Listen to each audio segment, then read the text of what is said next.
Hi, my name is Mitka. I'm a Slovenian designer maker crafting wood, and I own a small business named O2 WOOD. I'm one of those handcrafters that at 40 and something decided to walk out of their regular job, to leave behind the corporate world and instead follow their dreams. My particular dream was creating beautiful objects with my own hands. The material of my choice is wood, and the technique that I'm more and more obsessed with is wood turning. In this video, I would like to show some basic steps in making a bowl. What you need first is wood.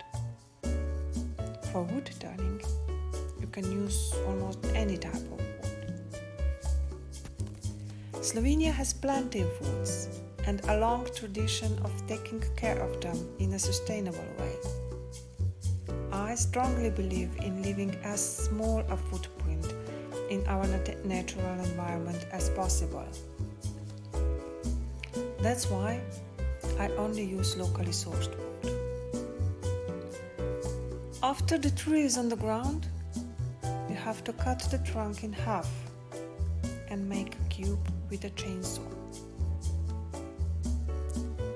And when the log is prepared, you mount it on the lathe. The turning of the bowl starts on the outside.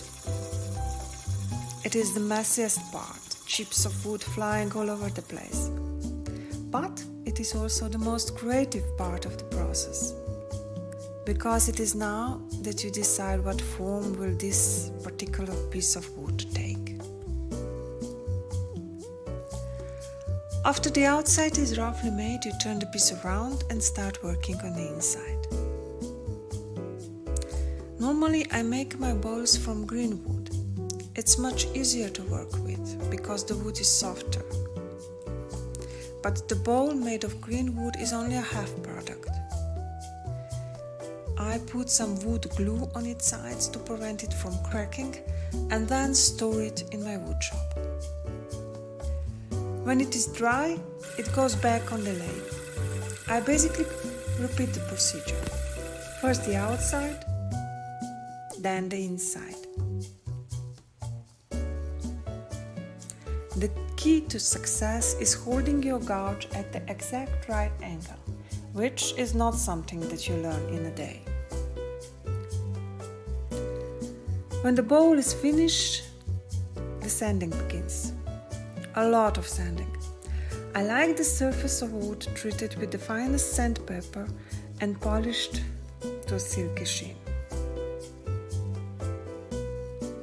And finally, the last step, which is also the sweetest, applying the oil and wax coating, which makes the colors of wood to shine in all its natural splendor.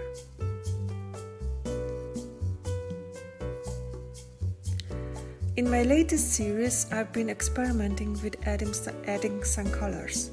Sometimes I apply natural blue, green or red dye, which consists of microscopic particles that penetrate the fibers of wood, thus adding deep, vibrant color without obscuring the grain. And sometimes I use the process of ebonizing that uses a reaction between iron oxide and the natural tannins in wood to create a black color similar to that of ebony. This is an old trick used by master carpenters for centuries, and it thrills me to be able to use this traditional knowledge in a modern design. What makes each piece unique is its final form. I believe in making objects that are both functional and sculptural. I adore the thin line between craft and art. I believe that we, as a society, should start consuming less. We should buy less products, and what we buy should have a special quality.